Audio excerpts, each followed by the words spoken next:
My name is Dian. I'm from Indonesia and I will be your host today.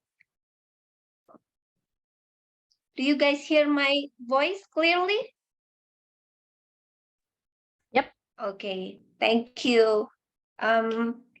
Before we start, I'd like to introduce our host institution first. So, our host institution is My English Club, a non-profit community of practice dedicated to English language teachers from all backgrounds worldwide, providing discussion forums and workshops. And Bangun Tunas Cerdas Indonesia Foundation, an Indonesian foundation concerning education and sustainable development goals in general. One of our program is Teachers Talk, Teachers of the World. It's a discussion forum between ELT teachers in Indonesian and worldwide, aims at promoting peer discussion, reflective practice, and recently intercultural awareness. Is held once a month and is open for everyone around the globe. You can watch the recording from last year in the link from presentation. So tonight we have our amazing facilitators. We have Leviana Vinanda. She is founder of our host institution, is My English Club. She is English language teachers, mainly work with adolescent learners. MA in ELT with the University of Southampton, UK. Academic and professional interest in ELT, global Englishes, intercultural competence, technology enhanced language learning. And we have Richard Buckley, guidance counselor at University of Wales, Trinity, St. Dave, UK, Master Education Leadership and Management with Open University UK, taught English with the British Council and in university level, hold Cambridge Delta. Current project is bilingual English Wales project on mental health. And also we have Rawan Hasan Otman as our moderator today. She is a teaching assistant at Faculty of Arts and Faculty of Education, English Language and Literature Department and Interpretation Department, Suez University in Egypt, pre-master degree in English Linguistics, host and moderator of My English Club, TOEFL and TEFL instructor, senior editor of Suez University magazine, and her current project is master's thesis in English linguistic project on translation strategies. So let's not wait too long for our main course today. Rawan, the stage is yours. Thank you so much, Dan, for your perfect introduction presentation for our session today, which is about the managing adults learners speaking reticence, which will be presented by our great presenter Landysh Pavlova. Miss Landysh, she has 22 years of teaching experience in English and Russian languages. She also holds a diploma in Russian language, Russian literature, and English. She's certified by the TKT 1-2 modules, and she holds a CLTP. She's certified in speech therapy sphere. She's also host of own online school for children, teenagers, and adults. She's also an organizer of the international speaking clubs for different ages and levels. So let me just tell you in short about our rundown today. After this wonderful opening and introduction, we will have a flash presentation presented by Ms. Landysh for about 15 minutes. After that, you will have like 10 minutes for any question and answers. And then we will have a discussion.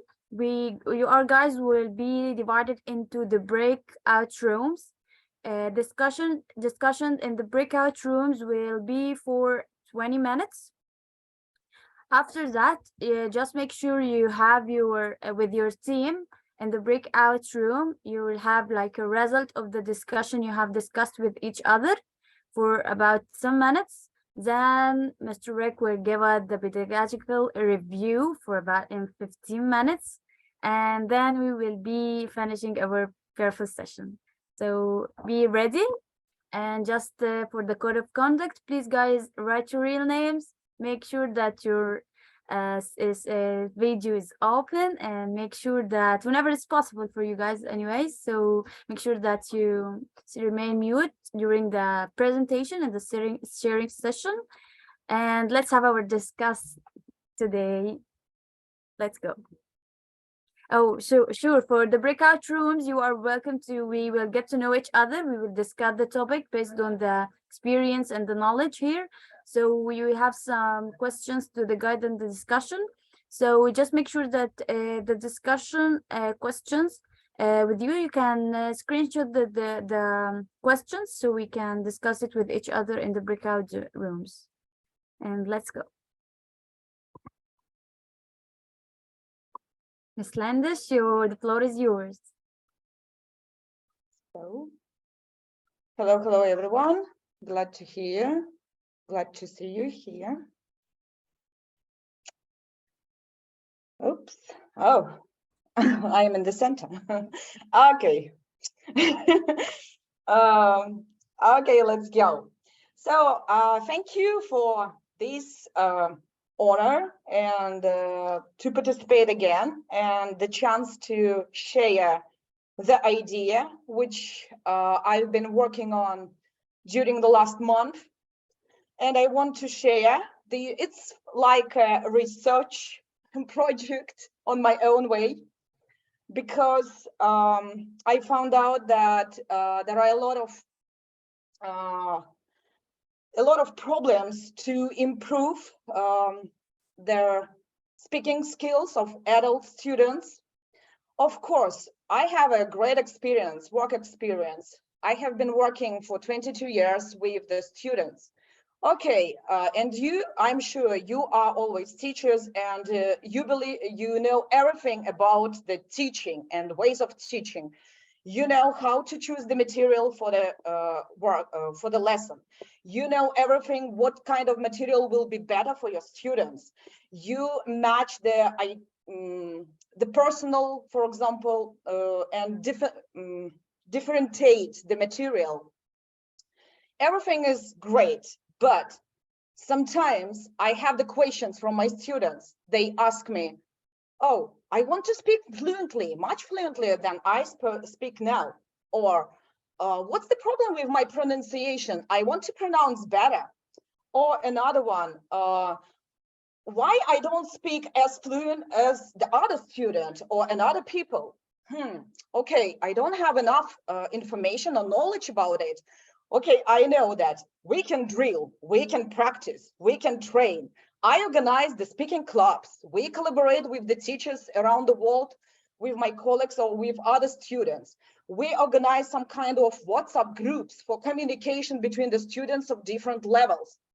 But we don't have that result which my students want to have. So what should I do? And I realized that I don't have enough information from other spheres. For example, I found out that there is a lack of information of special knowledge about how our brain works. How does the speech is giving the birth, for the speech? How does it develop? And how it's connected with our brain work, and how this process is going, and how our organs of articulation work at that moment. And do you know the fact that our masticator muscles is very important when they pronounce the sounds, words, phrases, and the sentences?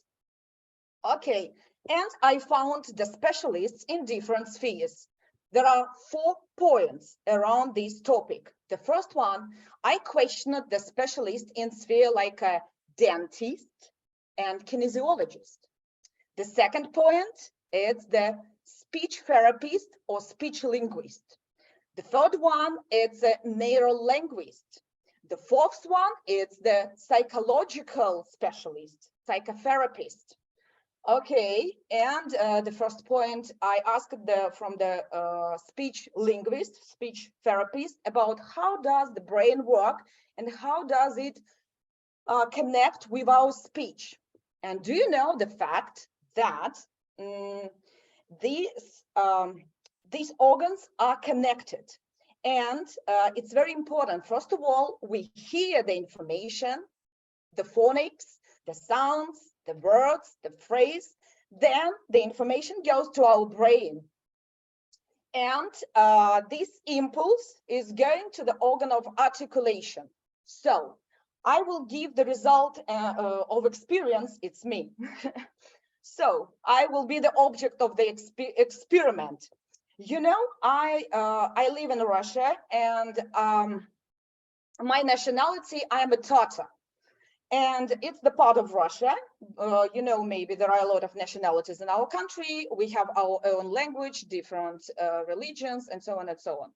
And, you know, I'm 42 years old, and I lived in the family in deep language environment. My parents spoke with me just Tatar language.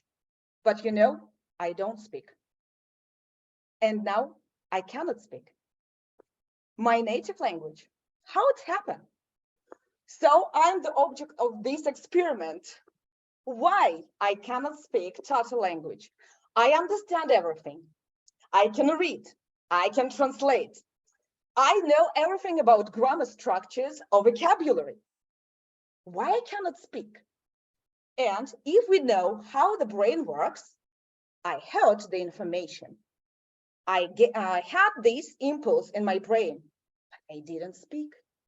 My organ of articulation didn't work. So it works with the adult students and not only with adult students, yes? So the next one, I questioned the specialist in like a dentist, kinesiologist, and once again, additional questions for the speech therapist. What I asked about? I asked about I have known that 90% of adult people and people around everywhere have the problem with bruxism. Do you know what's this? It's an excessive, just a second, excessive teeth grinding or jaw clenching. It's the tension. So we have the jaw in tension, in strain, and it's a result of stress. 90% of stress is here. And the stress causes the bruxism. And you know, once again, I'm the result of the experiment. I'm the object. And I had the bruxism. I have had the bruxism for, I don't know, till 30 years old. You know, it's like when you, at night, you clenching with your teeth, like this, yeah? Oh my gosh, it's incredibly horrible thing. And I remember how the students and children around me said to me, oh, what did you do? What's happening with your teeth? Okay, and 4 years ago, I started doing exercises with my masticatorly muscles to relax, to ease them. What did I do? I have some exercises. There are not a lot, just 4. If you will be interested, I will. If you are interested, I will tell a little bit later, and I'll show these 4 exercises. But I want to know. I want to say that these exercises, it's good to make your face younger. Yep. So look at me. I'm 42 years old. Hope I look like nice. Thanks. So let's go ahead. The first step, I got the information from the neurologist. What did she say? She said that, did you know the fact about, do you know the diagnosis like the attention deficit hyperactivity disorder, or dyslexia, or dysgraphia, and so on and so on? I hope you know. And I got the information that it's not only the some kind of disorders for children. A lot of adult people can get it when they are adult. And for example, I am again the object of this experiment, and I can find out that I cannot focus on the long texts. I cannot read, I just watch only short versions, 50 seconds, not more 1 minute. It's the 1 point of attention deficit. And I'm sure, and I know that a lot of adult people have the problem with memory, attention, and you have met these people. And maybe we are part of these people. So, the neurologist gave me like a survey for the adult students, and they can check what kind of features they have. Do they have any kind of disorders, neurological disorders, or they don't have?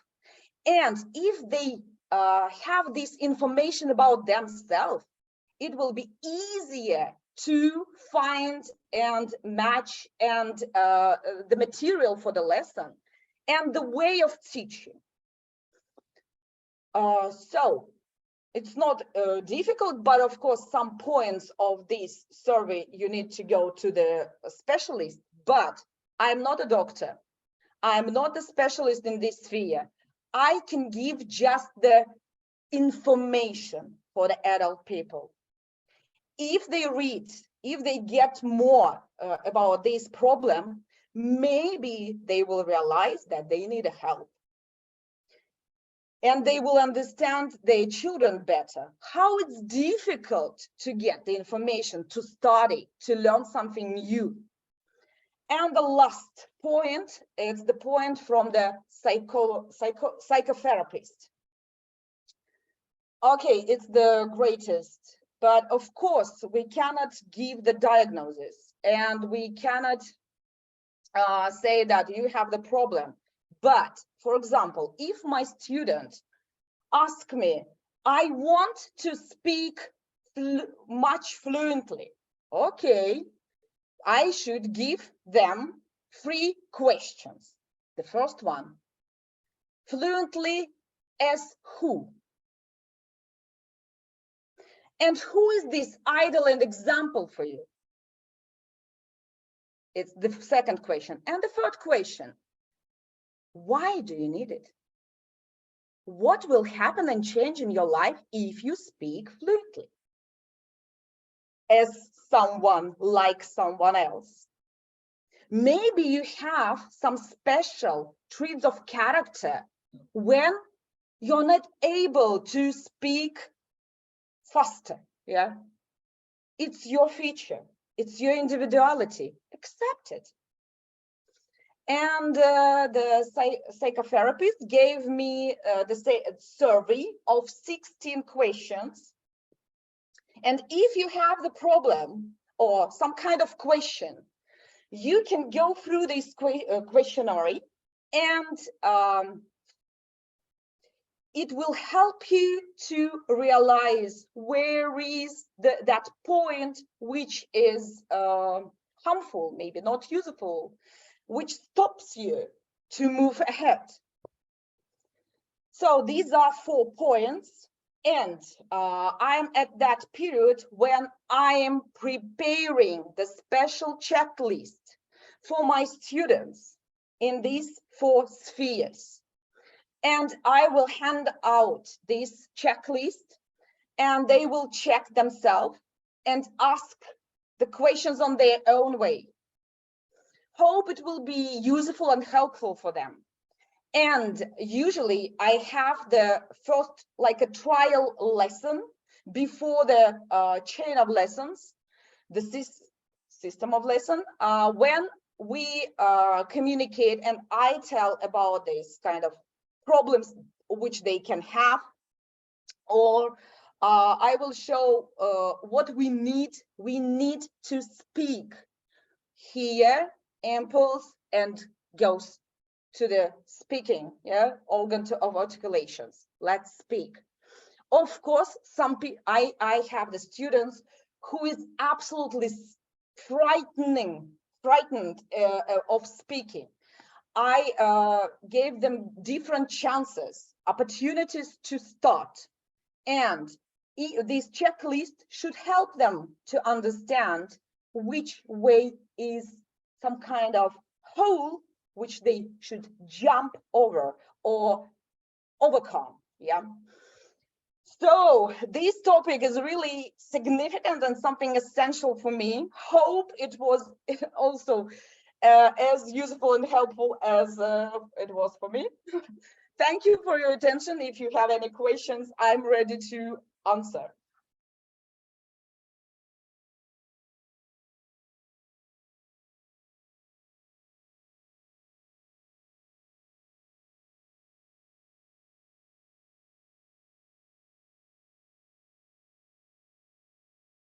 Thanks. I do have a questions, if that's Yeah. okay.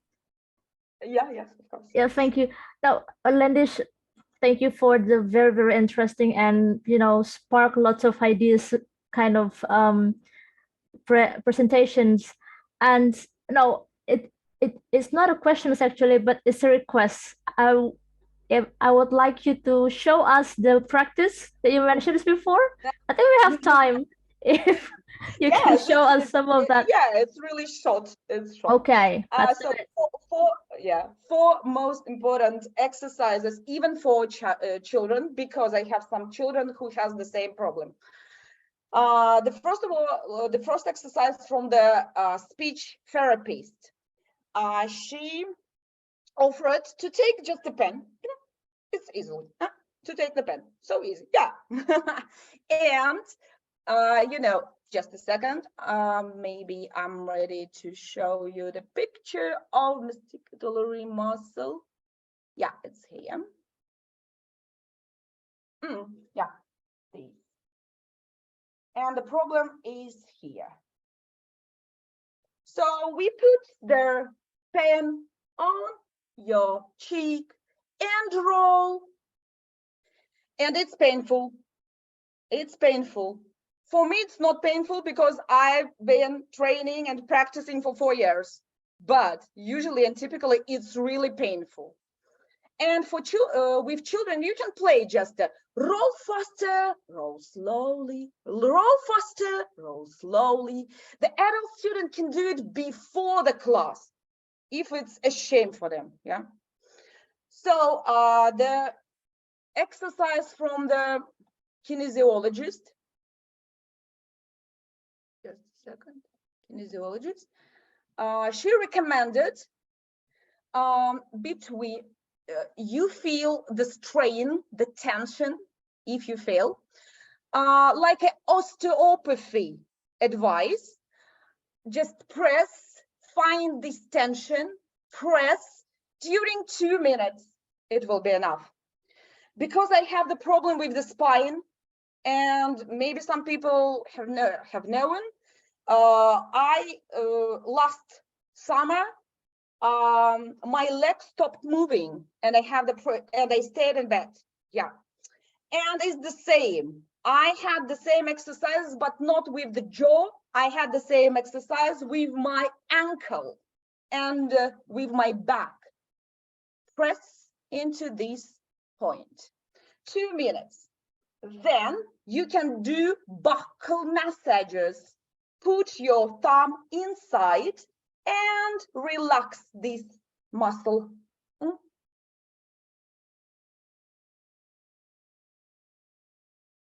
It's painful, yes, of course, it's painful.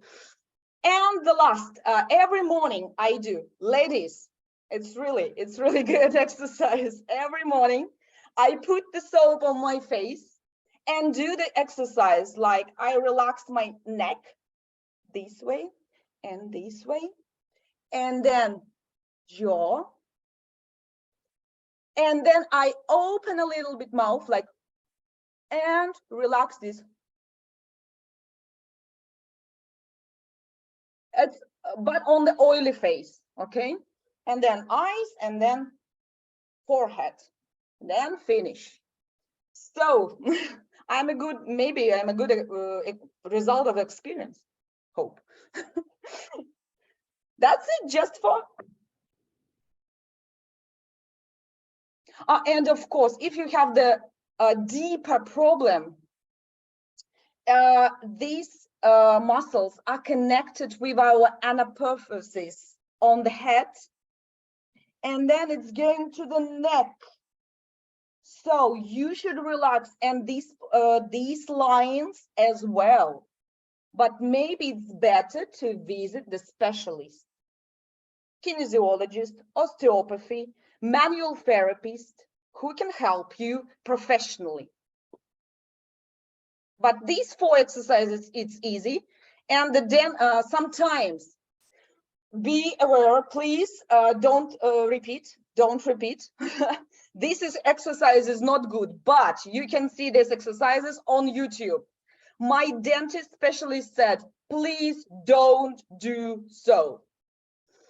Some specialists show there, but then you can relax these muscles this way. Open the mouth and don't repeat. Don't teach your own, please. No. The dentist said it's a great problem will be for your jaw. Yeah, you can lose it like this. Don't do it if you see this video. Don't repeat. Like open the mouth and stretch. This way, this exercise is not good. The dentist said. That's it. Thanks. Thank you, Landysh. You're welcome always.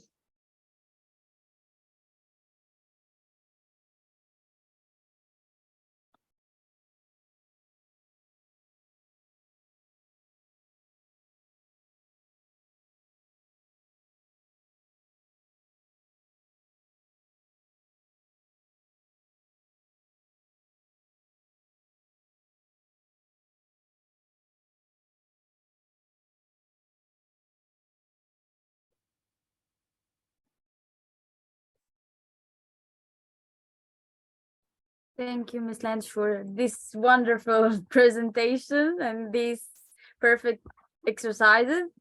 So, guys, we are gonna now make the breakout rooms so we can divide each other. So you can take the screenshot of the questions if you haven't taken it. We can discuss these questions in the breakout rooms with each other. I will leave it on the screen for about 2 minutes. So you can either take a screenshot or be prepared. Okay.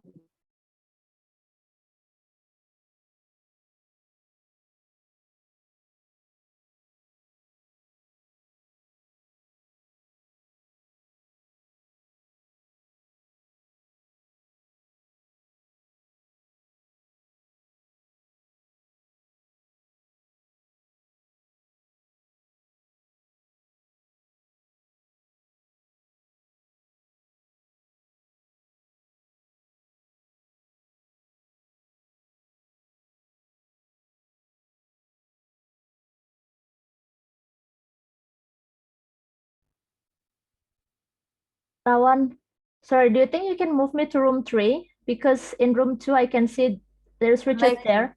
Yeah, I so move you. yeah, thank you. Perfect, thank you.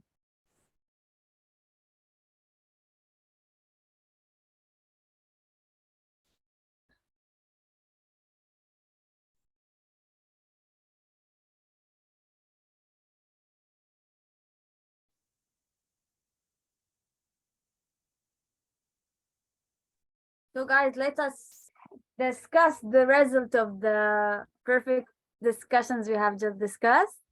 So we're gonna start.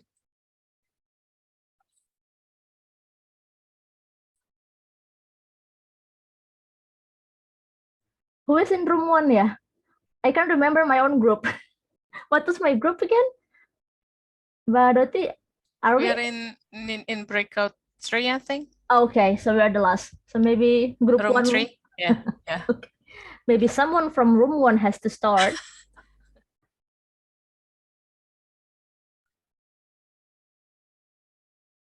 So Miss Ninian, you just unmute yourself and speak. Oh yeah, it was Landish's room, wasn't it? Like Yes, Landish, right. like Rowan, so big people were there. Wasn't it Rowan? Right, right. Can we just discuss the result we have just where the things that we have just saying?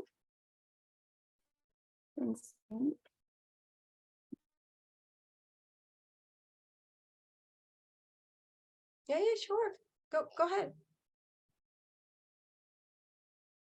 What about you telling us the results of our discussion? It was we, Miss Landish, and you. So what about discussing the result we have just was saying that we were saying? Well, it's gonna. Oh, we talked about many things, so. And did you remember all the things that we talked about? Because it was a really interesting discussion, wasn't it?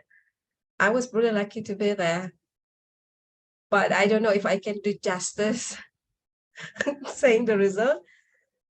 But okay, let me try. It was really interesting that everyone shared about their experience, their own personal experience when they began to speak English, because it's not their mother tongue, right? It's like second or even third language. And something from Rowan is that listening is really, really important, because it's really important to have models. So you listen, the more you listen, the more you can put information in your head. And she said people, or she personally did it like unconsciously. It's like acquired spontaneously. Like she didn't, she wasn't trying to learn. She just listened and watch and listen, and music and film and everything in English. And then the next thing she knew, she was speaking English. So it's a really good thing to urge students, to encourage students to expose themselves to more English content. And from Landysh, it was an additional that when you try to introduce new words to students, put it in context. Don't just put words for them to practice or to drill. Give them context, give them sentences instead of just words, because that will give them meaning and they can use it naturally. Yeah, it was interesting from Rowan also that she uses this process that your practice is your teacher. So we teacher can only assist students to progress, but the progress and the learning is on them. So they are the most responsible people to have this progress.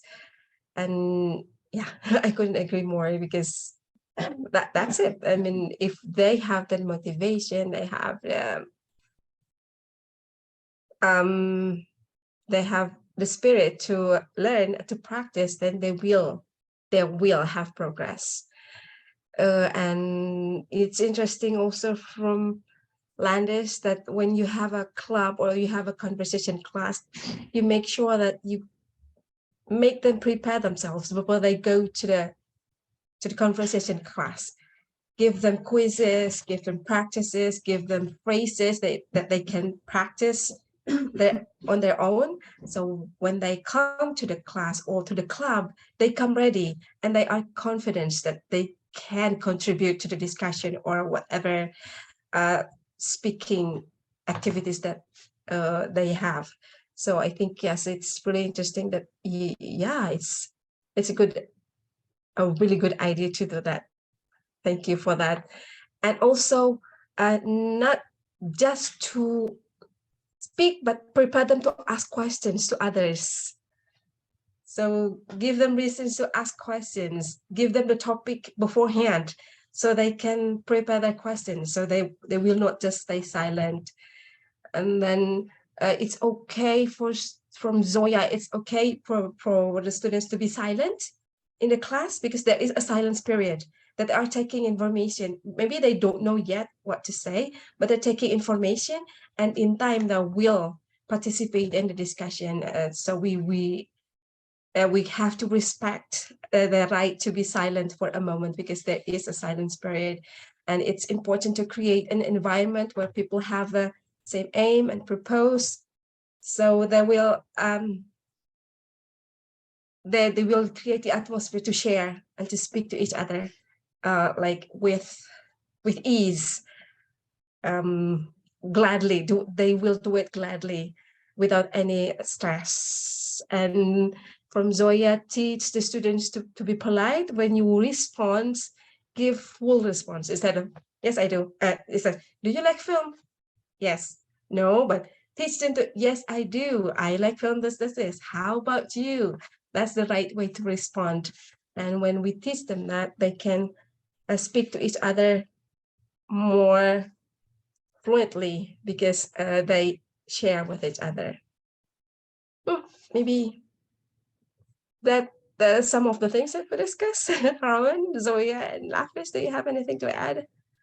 Hey, that's right. That's what we have discussed, and that's the result of our discussion. So what about the other groups? Room 2? I think group 2 was myself, Liz, and Taufik. Taufik, Liz, would either of you like to summarize? I'll be speaking later, so I want to rest my voice if I may.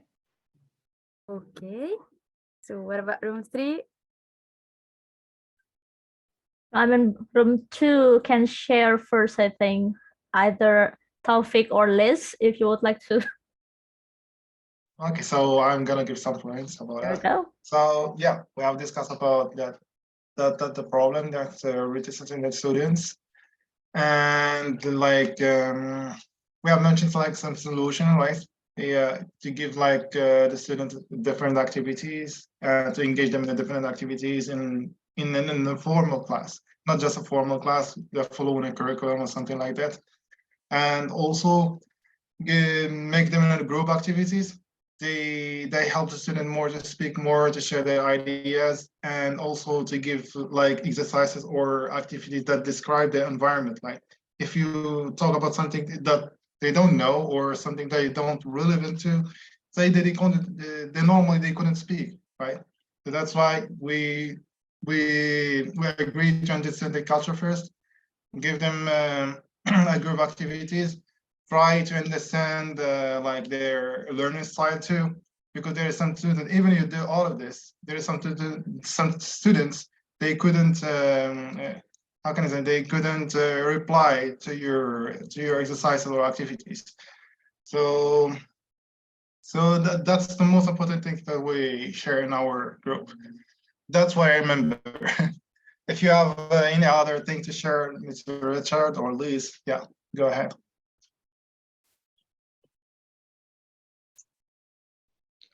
I think that's good myself, Liz. Okay. Great. Yeah, thank you. Okay, Liz, if you have any idea to add about that, yeah, you're welcome.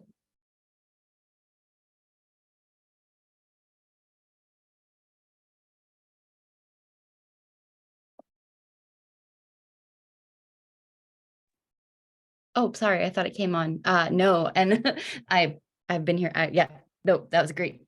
Yeah.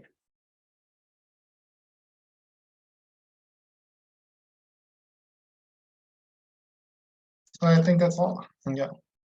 But even that, we don't like give a, how can I say, a real solution about that. So it's those, all of this kind of things is still limited, right? So yeah, we still know more about that, to have a deep knowledge about like the mental health of the students, the physical, how their physical change their mind about learning languages. Yeah, that's yeah, it's a huge like subject, right? But I really appreciate that topic, right? It's really important and it's really relevant to us also as a teachers. Yeah, also me, I'm learning other languages, right? But yeah, I'm trying to implement things on me as an experiment, and then I can implement it on the students too. Yeah, that's a great idea. Thank you for this subject, right? Thank you so much for your great results of discussion. So what about you, Miss Livy?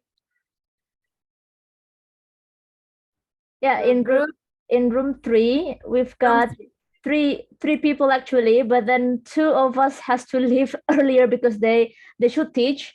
So I think that would leave Doti alone.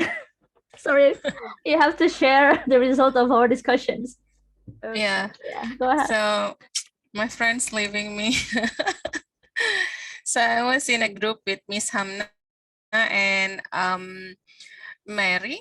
So we were discussing about the speaking reticence that we faced in our classrooms. So some of the issues are lack of vocabulary, which causing students, it's not that they're not willing to speak, but they don't know what to say. And then also they have like a lack of confidence because they didn't know how to pronounce the words, as well as lack of motivation because they did not aware or realize what's the importance of English. And the other thing is that the students are worried that making mistakes when they're speaking English, even if in adult classroom. So we were discussing it from different environment of teaching, from the students and then to the adult classroom. So the cause, we were discussing about the causes. One of the causes, some of the causes are English is not something that is used in daily basis, so they're not familiar with it, and also they're not relatable to the context, and then lack of practice because they don't have any, because most of them are only practicing English when they are in school, but when they came back home they don't have any partner to practice their English. So yeah, that's the cause of the reticence that we thought. So the other tips, we have some tips. The first one we got or that the students should speak as much as or as long as the teachers. So let's say if the teacher is speaking for about like 20 minutes, then the student needs to speak at the same period as well. Also, setting up a classroom roles in order to get each other respected, even when they're making mistakes, even when the other student making mistakes, so they're not making jokes of them. And then the other thing, practicing outside the classroom. So then they were asked not to wait until they have partners to speak to, but you have to practice on your own. And last but not least, assigning a classroom project that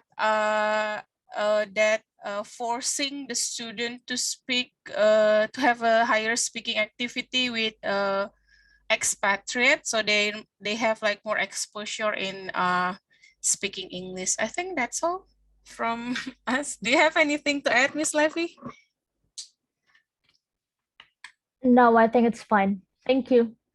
That was great. It was really wonderful. It was Thank really you. wonderful results from your discussion.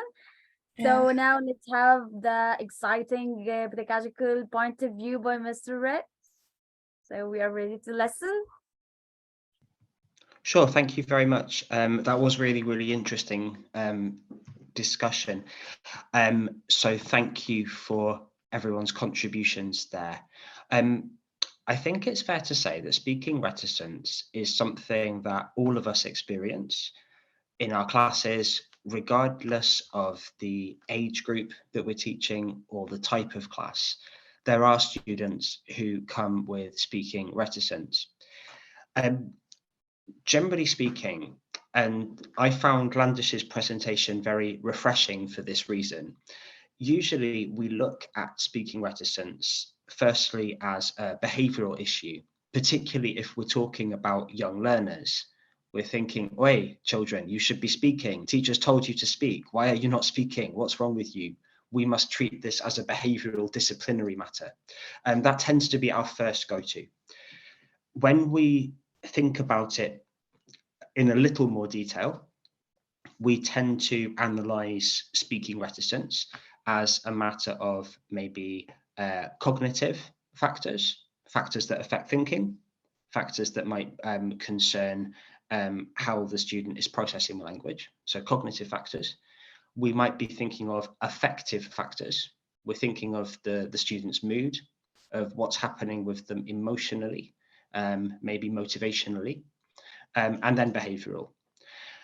One thing that's really interesting from Landish's perspective is that, of course, there is so much more to speaking. Cognitive, affective, behavioural dimensions, these fall within the range of control that we feel we have as teachers. But actually, what if the challenges that students have with speaking are not really classroom challenges, but are actually more complicated than that?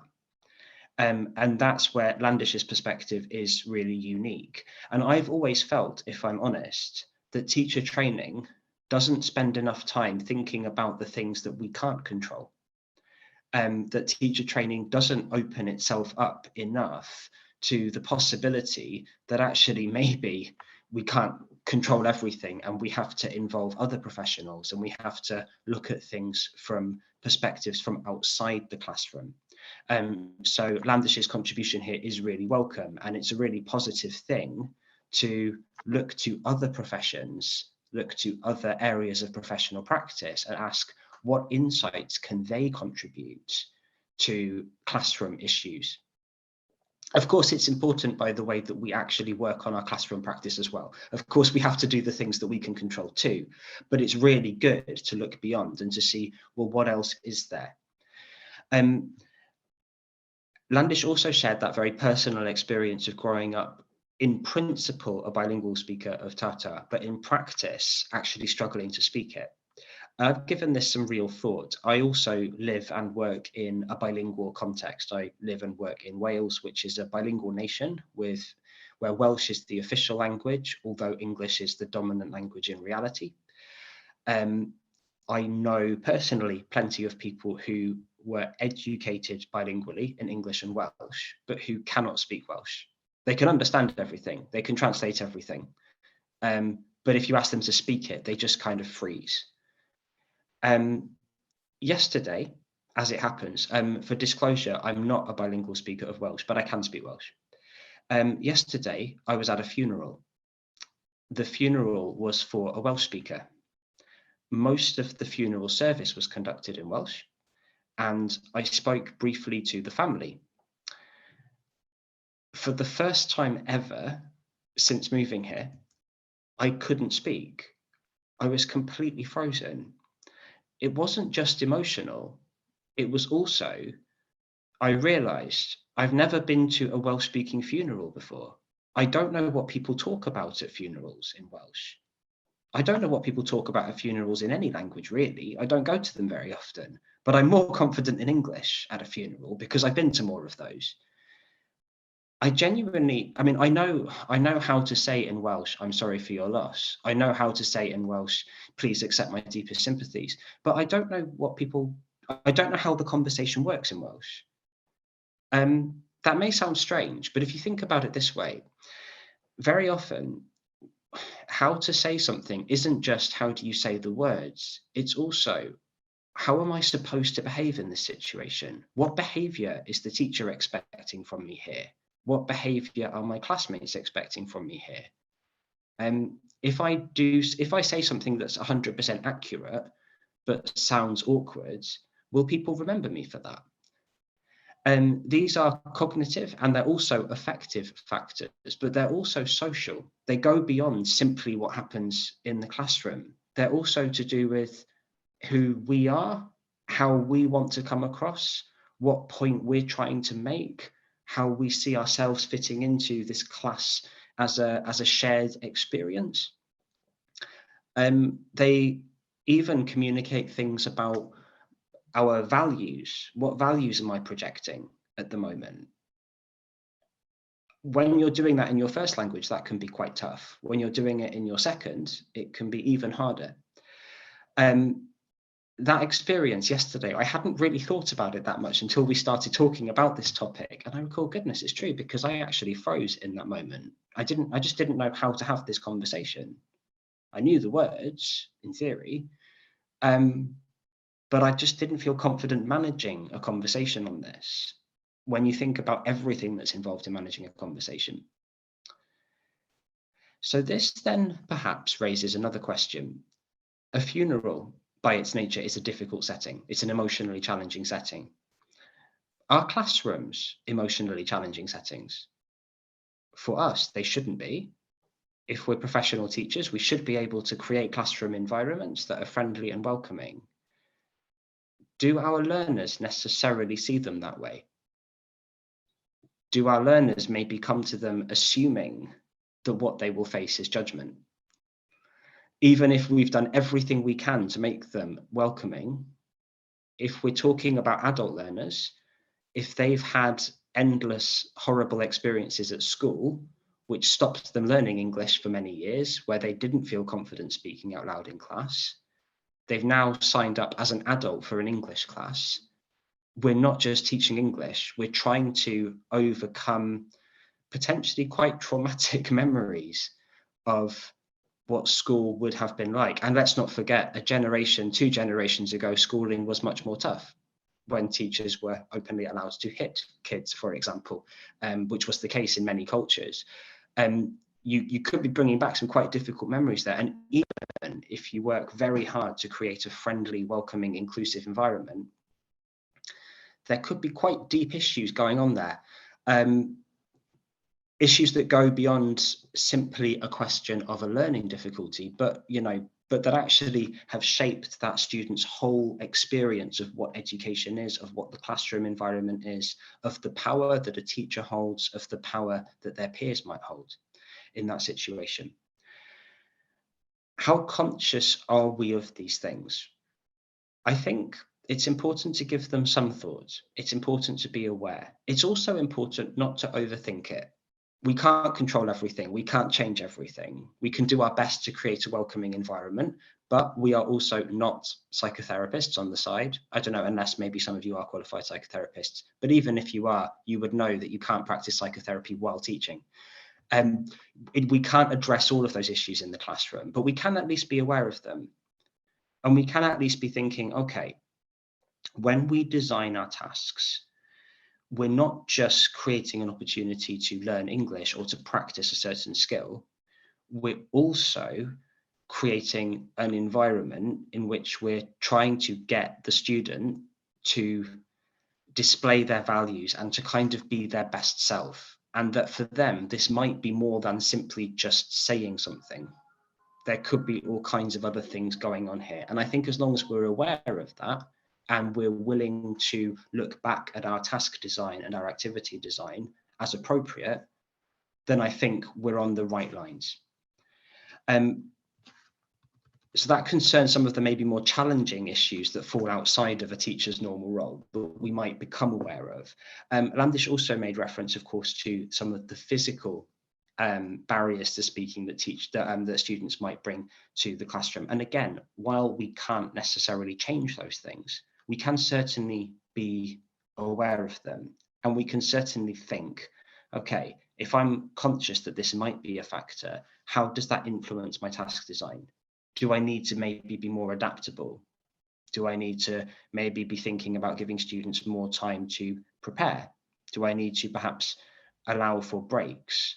I don't know how you guys are when it comes to teaching. See, I'm very, very specific about insisting that we take a break. In the past, I used to be the kind of teacher who would just keep going through and say, is everyone okay with that? Should we just carry on straight to the end? And everyone would say, yeah, fine, let's just carry on. Actually, over time, I've come to realize that, of course, if somebody's carrying a physical disability into the class, they might not feel confident revealing that. They might not want to draw attention to that, and they might prefer you to discreetly allow them to have a break. And for that reason, I've kind of learned over time, actually, it's better to just have the break. And people could be dealing with all kinds of things that they're not willing to draw attention to at that moment. That's, of course, up to you. You may analyze that situation differently, but that's certainly how I analyze it now. So something else to be thinking about there. I'll try to keep this brief if I can. I realize I've spoken for quite a while already. But concerning also this issue around the silent period and around students who maybe want to be quiet. So this is a challenging one, but let's go back to first principles here. What if the students just don't want to speak? What if you have adult learners who've come to class, they've had a long day at work, they're tired, they've got family issues to worry about, they kind of want to learn English, but actually they're just really tired right now. They haven't got the energy to play your game or to do a role play. They just want you to put some grammar exercises in front of them that they can work on quietly. They're going to have enough speaking when they get home to their family. They would just like a minute without. What if your students are thinking that? This creates a bit of a problem because the same student might also have signed up to the class saying that what they want is opportunities to develop their speaking. But then when they're in the situation, they claim they're too tired to take advantage of them. And this is a genuinely difficult one. As a teacher, there is a role for you there, maybe to remind them of their long-term goals. Perhaps there is also, a place for you to bring your expertise and to point out if you don't participate in speaking opportunities, it's difficult to see how you will develop your speaking. Like, these activities have been designed in a way that will help you to achieve your goals, and these are the goals that you're paying for this course for. And that in order for these activities to be successful for your course mates, you may need to be a team player here and give your course mates opportunities to practice their speaking too. So for that reason, I'd really like it if you could speak. But then they are adults and we can't force them. It's a difficult one, isn't it? It is a difficult one. The issue came up as well around, as it happens, around motivation and around understanding students' motivations. And I'm glad Landysh raised this point. When students will come with goals such as wanting to be a fluent speaker, it is very important to push back on that and to query, what does the student mean by that? Fluent can mean all kinds of different things. All kinds of different things. The census in the UK defines fluent as essentially native level. Based on that definition, I can only describe myself really as fluent in English. But on a day-to-day level, I think we define fluent more generously to include all kinds of different levels of confidence, maybe. But Landysh is absolutely spot on. When looking at this issue of speaking reticence, when someone's told us that their goal is fluency, it's important to push back and to clarify, but what do you mean by that? Why is fluency important to you? What will be different in your life if you're a fluent speaker? There's a writer, Donier, who talks about the ideal L2 self, about imagining yourself as a speaker of that language. When a student talks about wanting to be fluent, what exactly are they imagining? Are they maybe imagining somebody more confident than themselves? Somebody who has the right words to say in every situation? Are they just imagining themselves in a better job because they're able to apply for different positions now? It's important that we have a sense of that, because that will probably underpin our whole strategy for tackling that reticence, taking that learner step by step on their journey and showing them that the ideal self that they aspire to be is something that we can work towards. We can build a bridge to get there. I've covered quite a lot of ground there, I realise, quite a lot of different points. And there's actually a lot more we could say on the topic of speaking reticence because it is very broad. Landysh brought a presentation that actually broadened it by bringing the scope beyond simply what happens in the classroom to a whole range of different areas, and rightly so, because it is important that we consider all of the different dimensions of why somebody might be reticent in speaking. So thank you very much, Landysh, once again for your presentation, and to everybody for your contributions in that discussion. Thank you. Thank you so much, Mr. Richard, for this wonderful, amazing illustration. Thank you so much. So we come to our end now. So you guys, you have any question or any inquiry about this topic so far? Great. So I guess we're gonna close our discussion. So what about the picture, Miss Levy?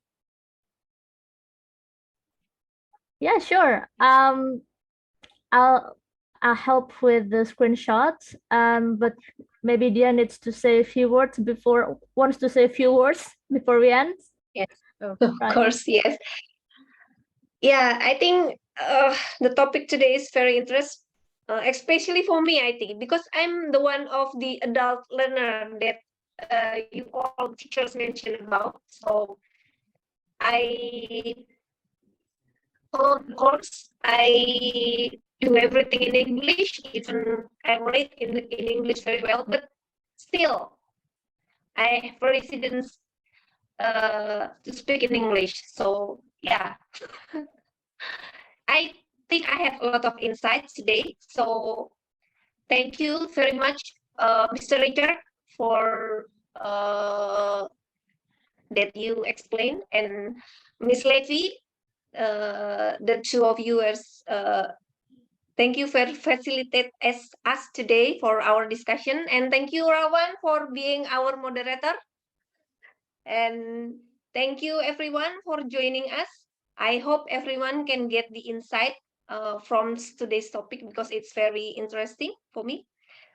But before we end our discussion,